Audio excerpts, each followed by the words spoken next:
This man at the age of 19 moved to Mumbai with just 500 rupees in his pocket and went ahead to build one of the most successful business empires with a net worth of almost $80 billion. Gautam Adani was born in 1962 in Ahmedabad and didn't come from a super-rich family. He left college to help with his dad's textile business, but always dreamed of making it big on his own. When he was just 19, he went to Mumbai where he started off sorting diamonds for his brother, but quickly realized trading was his actual thing. He started importing and exporting all sorts of stuff, like plastics and agricultural products. Soon, his big break came in 1988 when he landed a major contract to supply PVC to a big Indian company. With the profits, he expanded into coal and edible oil, becoming one of India's top coal importers. In 1994, he founded the Adani Group, focusing on trading at first. But he saw a huge opportunity in infrastructure, especially ports. So he went for it and built the Mundra port in Gujarat, which is now India's biggest. After that, he kept growing, getting into power, mining, renewable energy, and even real estate. Now his company operates in over 50 countries. Currently, Gautam Adani is chairman of Adani Group, generating $32 billion. A month ago, this man was the second richest person in the world. Now, he's losing it all. A college dropout, Adani started his company at age 26 with just $250 in his pocket. He first found success by trading in commodities like spices and textiles. But with a big appetite, he soon expanded into several industries. So how did his company grow so fast? Adani's focus on infrastructure like ports grew with the explosion of India's economy. His success earned him comparisons to John D. Rockefeller. And last year, Adani surpassed Bezos to claim the #2 spot on the Forbes list with a $146 billion net worth. But nobody gets rich so fast and goes unnoticed. In 1995, Adani was kidnapped outside a nightclub and forced to pay a $1.5 million ransom. But in the past few weeks, half of Adani's fortune has been wiped out. Famous short seller research firm Hindenburg has accused the company of fraud and stock manipulation. Adani has said these allegations are not only an attack against him, but the entire country of India. Indian billionaire Gautam Adani is at the center of attention in East African nation Kenya. A plan to have his company, Adani Group, manage Kenya's main airport in the capital, Nairobi, has thrust him into the limelight. Workers of the main airport, the Jomo Kenyatta International Airport, JKIA, are worried that an Adani takeover would render them jobless. A recent report by Kenya's Business Daily indicated Adani Group has offered to absorb all the staff members upon takeover. However, after 2 years, the airport employees would have to renegotiate their contracts on new terms. On August 30th, Adani Group set up its subsidiary in Kenya called Airports Infrastructure PLC ahead of the planned takeover scheduled for November. For its part, Kenya has reportedly dispatched 16 representatives of the Kenya Airports Authority, KAA, to India to complete talks on the takeover. Adani has offered to invest $1.85 billion on JKIA in exchange for operating the airport for 30 years, a move the Law Society of Kenya has challenged in court. Until now, the profitable Kenya Airports Authority manages all airports in Kenya. Under the proposed deal with Adani, the Indian company will be given an equity stake in perpetuity even after managing JKIA for 30 years. Adani Group proposes to build a new terminal and taxiway system, among other facilities at JKIA, at a cost of 97 billion Kenyan shillings or $752 million. Jairam Ramesh, the spokesperson of India's Congress, termed the deal between Adani Group and Kenya a matter of grave concern that has the potential of easily converting into anger against India and the Indian government. The Kenyan government, however, maintains the partnership would ease pressure on its finances, saying it currently does not have over 200 billion shillings or $1.6 billion to revamp and develop JKIA. But who is this man, Gautam Adani? whose company is at the center of the disputed airport deal. The Indian national is 62 years old and has a net worth of $81.2 billion as of September 9, 2024, according to Forbes. The figure places him among the world's 25 richest people.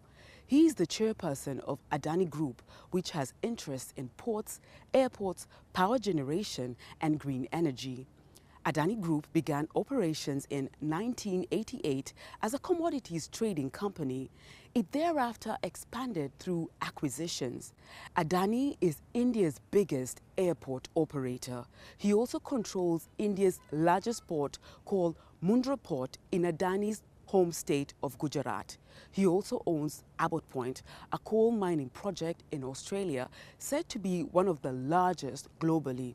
In 2022, Adani became India's second largest cement producer after acquiring a Swiss cement manufacturer in India.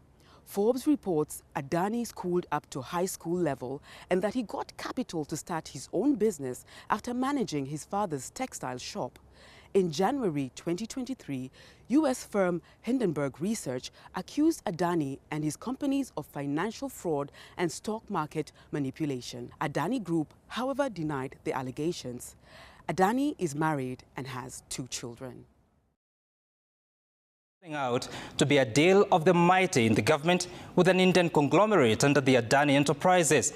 Citizen TV has been piecing together different threads of a complex web around the plan that could lead to leasing of the nation's most important aviation asset for at least 3 decades to entities linked to individuals in India, the Middle East, and of course Kenya. Here is our report. I have seen many people saying William Ruto wants to sell the airport. Am I a madman? Sure, how do you sell a strategic national asset? You have to be insane.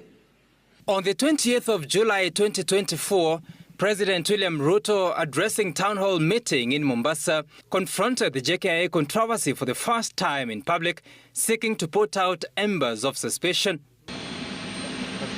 But the political intrigues around the Jomo Kenyatta International Airport date back to December 2013, when President Uhuru Kenyatta and then Deputy President William Ruto oversaw the groundbreaking of what was known as Greenfield Terminal, a 56 billion shilling worth of investment that was intended to enhance JKIA's passenger capacity to 20 million a year, while also building a second runway, which experts say will be a necessity at least by 2035.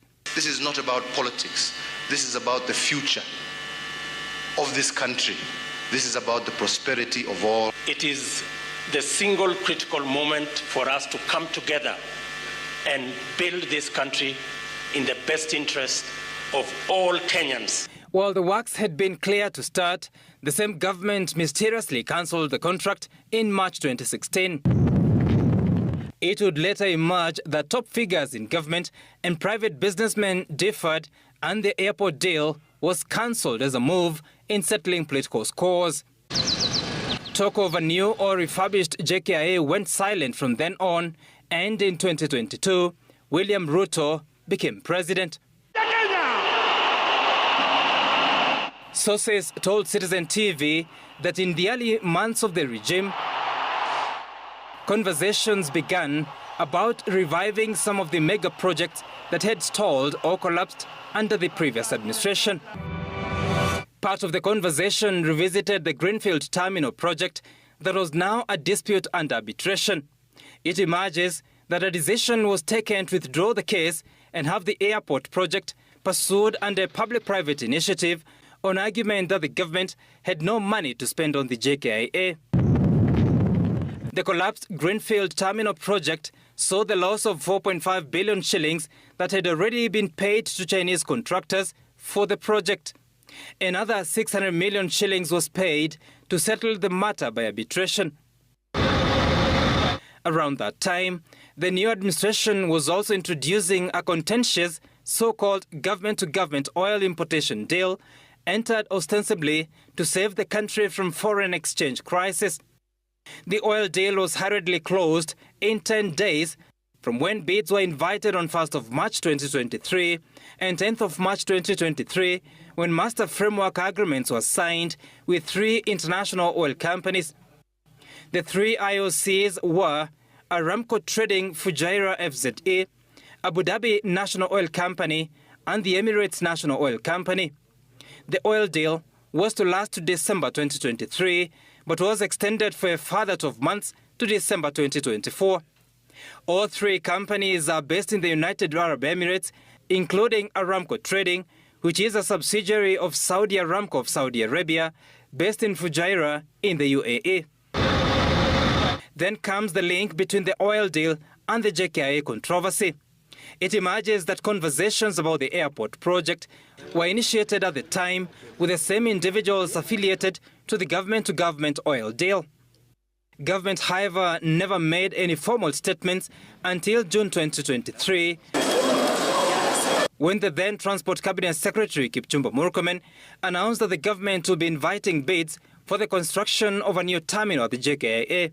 In the next couple of weeks, I should give ourselves at most 2 months, should have been able to put in public the expression of interest for investors to come and build a new terminal. There is, however, no evidence that invitations for the expression of interest ever went out. Then in December 2023, Murkomen was back with this statement. Now we have started the process of advertising for construction of a greenfield terminal that will be done under PPP, and that advertisement is going by mid-January next year, and hopefully by, as I said, by 2027 we should have a new terminal that will sort out all this mess that should have gone to infrastructure.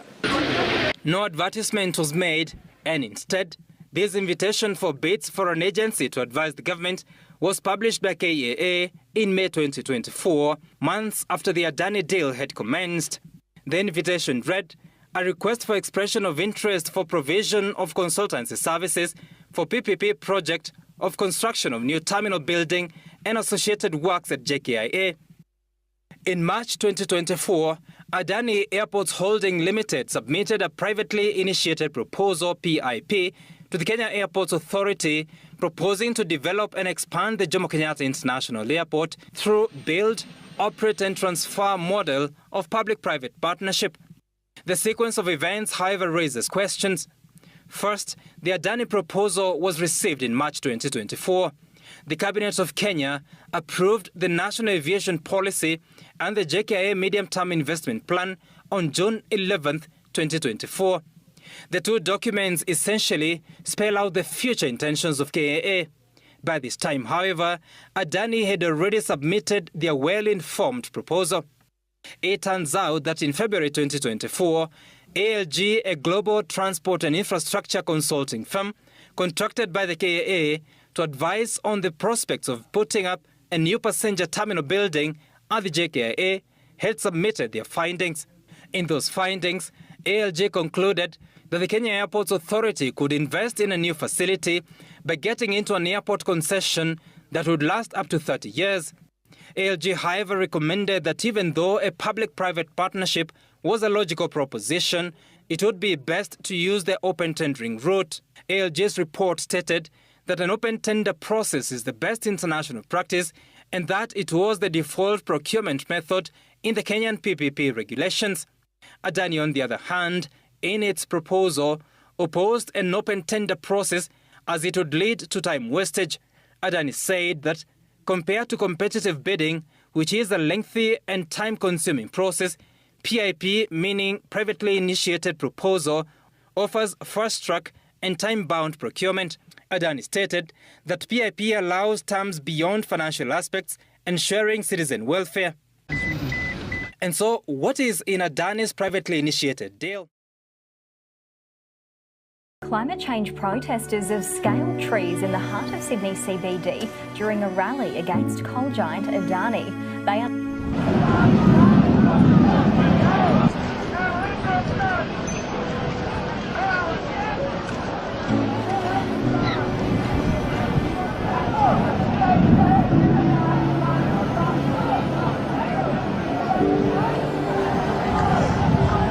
Tuesday week, October 17th, kicking off at 6:30 at the Golf and Diggers.